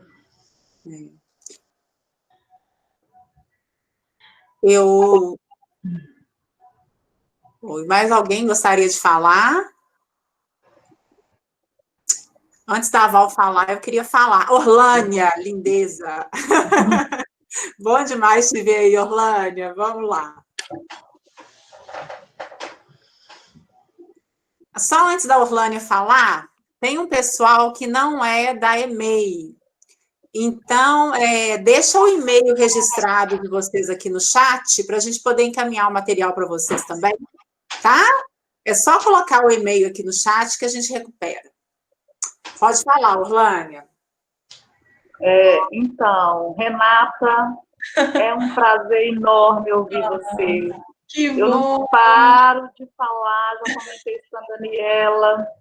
Eu era acompanhante na Centro-Sul e ouvi pela primeira vez alguém trazer o brincar da criança com tanta potência.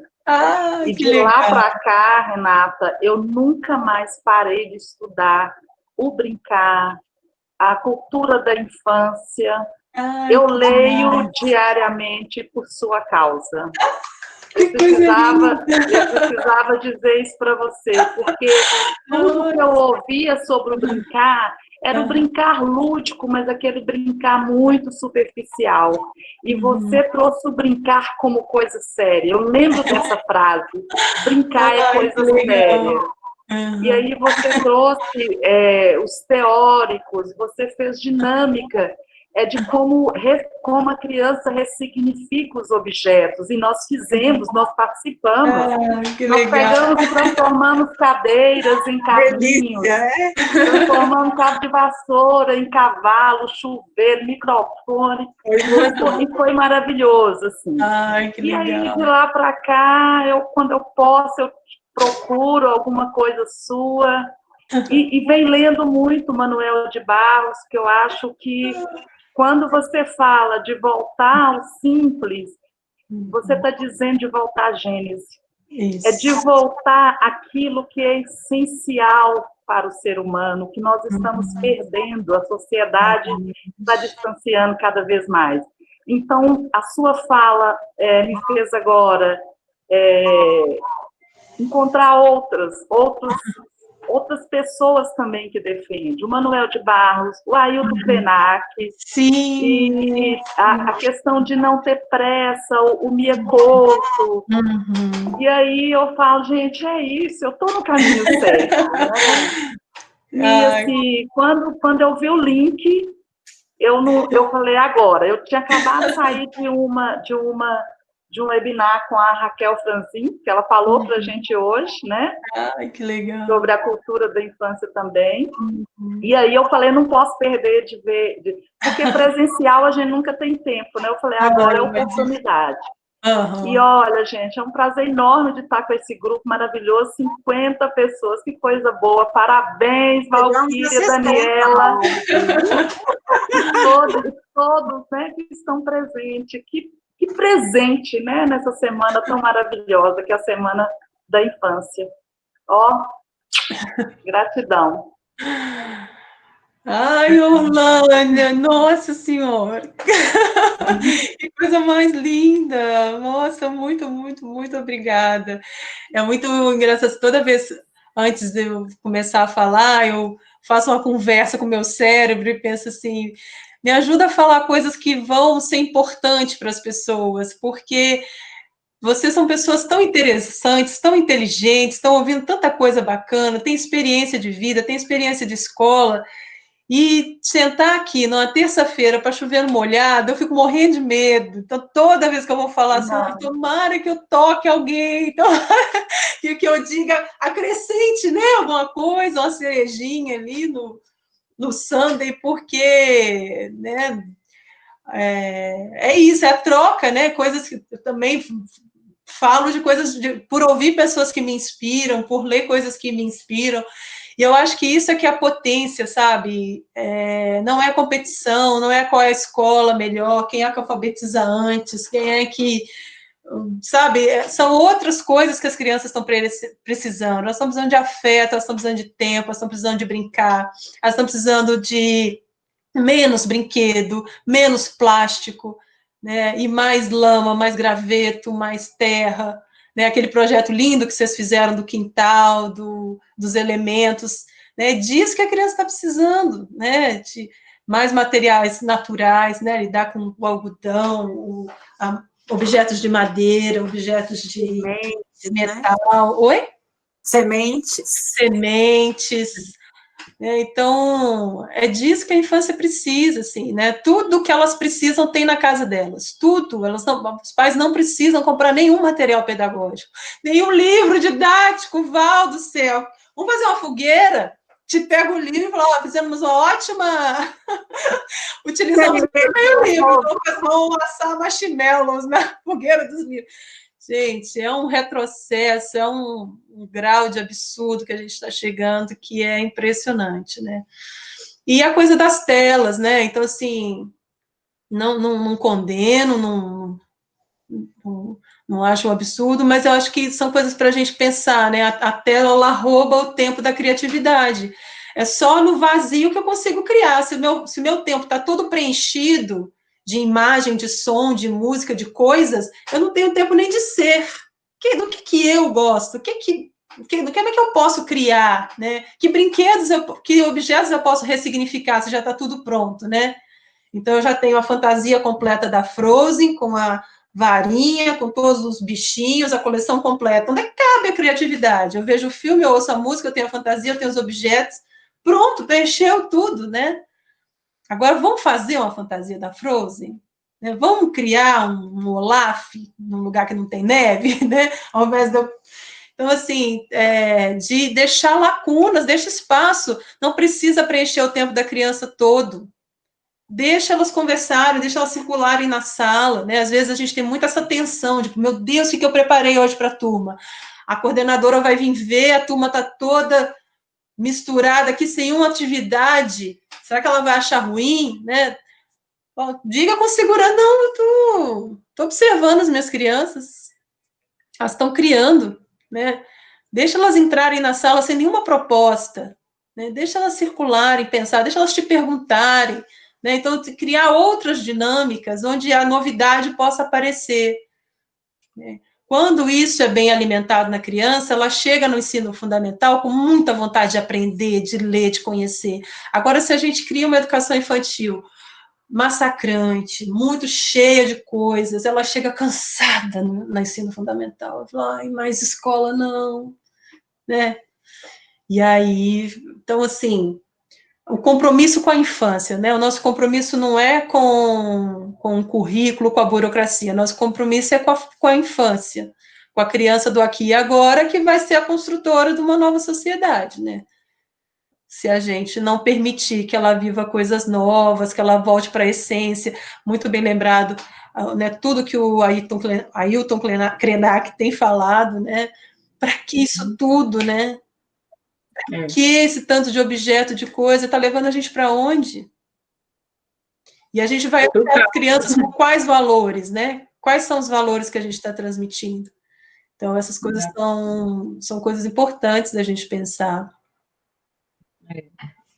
E Renata, mais uma vez, né, muita gratidão pelas palavras, né, isso é fruto de todo o seu estudo, né, da sua dedicação, do seu compromisso com a educação, e, né, o que a Orlânia falou, é um estudo, né, muito profundo, mas baseado em simplicidade.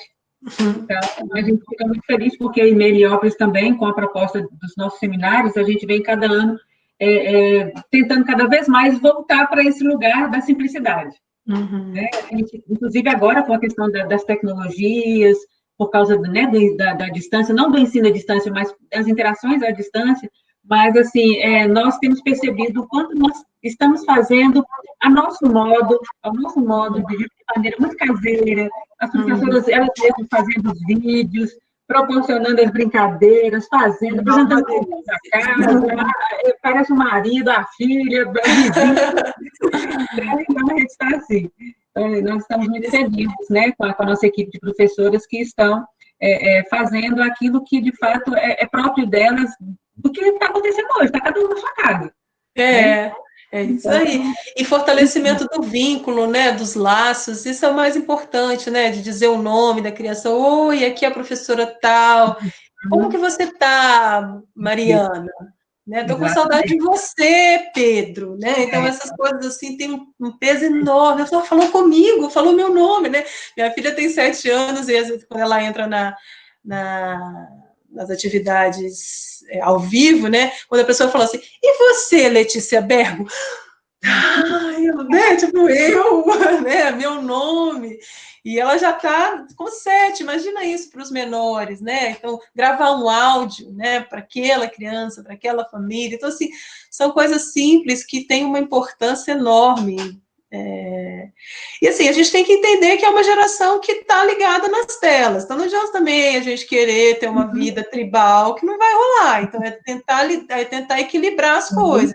E muita coisa boa pode vir da tecnologia, né? Desde que bem usada, bem dosada, né? Então, assim, a potência dessa nova tecnologia a gente também não sabe. Então, não é demonizar e proibir, mas é tentar entender, de novo, o professor pesquisador, quem é essa geração que já nasce com o pai tirando foto, filmando o parto e bota no Instagram, né, e tudo mais. Então, assim, temos que estudar isso aí, quais são as consequências, quais são os benefícios, o que a gente tem observado, né? Então, muita coisa aí para a gente pensar. Então, aqui, né, eu me despeço, eu agradeço muito a participação de tantas outras professoras. Né? Sala lotada. A gente não tem uma professor, esse universo feminino, mas, nossa, assim, os comentários foram fantásticos, viu? Muita coisa boa, que bom. Então a gente tem acesso, né? Na hora que a gente quiser, muito bom mesmo. E a nossa equipe, né, gente, que é maravilhosa. Vocês estão de parabéns, toda a equipe da EMEI está fazendo um trabalho incrível. Quero deixar um beijo enorme para todo mundo que participou, está aqui até agora, né? A sala lotada. Muito feliz mesmo. Eu não consigo, né? Eu falei que a Val ia ser mediadora, mas eu não dou conta de não falar.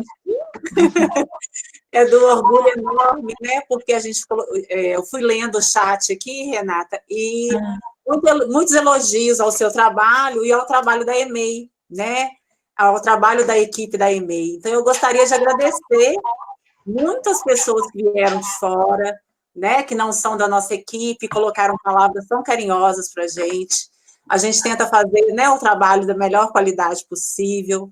As nossas professoras estão fazendo um excelente trabalho. E eu acho que hoje foi um presente, né? Tanto para quem é da EMEI, quanto para quem não é da nossa EMEI, mas que é da educação infantil, né? Hoje é o Dia Nacional da Educação Infantil, então esse dia ele é importante que a gente marque o dia 25 de agosto, né? Porque eu acho que a Renata vem nos presentear, e quando ela fala, ela nos faz... Eu fiquei assim, imaginando, nossa, que trabalho rico, como é importante o nosso trabalho, como é valoroso, né, esse abraço que a gente dá lá na entrada do portão da escola, esse abraço que a gente se dá, né? Então, assim, eu acho que foi um marco. O objetivo maior desse dia é dar visibilidade à educação infantil, né? A gente fez isso na abertura, e eu acho que é isso que a gente tem feito, quando a gente faz um belo trabalho, quando a gente faz com amor, com carinho, quando a gente vê nos brilhos, né, o olho brilhando ao falar, né, do trabalho da Montessori, do trabalho das crianças, e eu vejo esse brilho no olhar das minhas meninas lá de EMEI Heliópolis também, né? Eu falo que EMEI Heliópolis foi um presente para mim, né, a Orlânia da minha época, né, de ESMED, e foi um presente para mim que eu sou muito grata por fazer parte dessa equipe, né, e que a gente tem criado tantas coisas belas e que tem feito a diferença na educação de tantas crianças.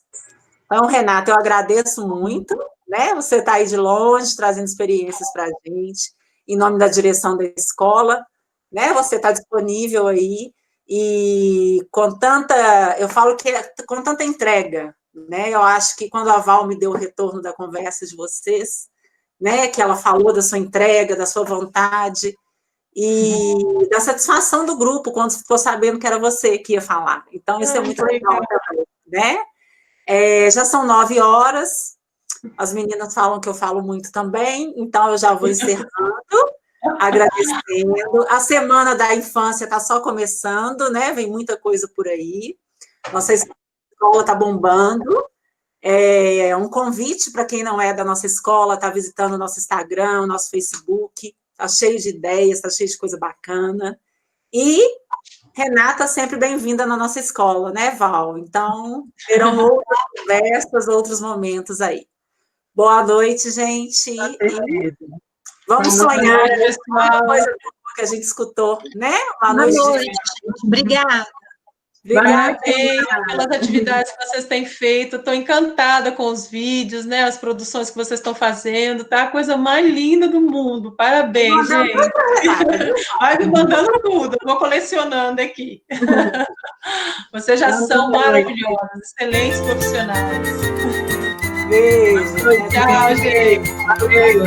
Tchau.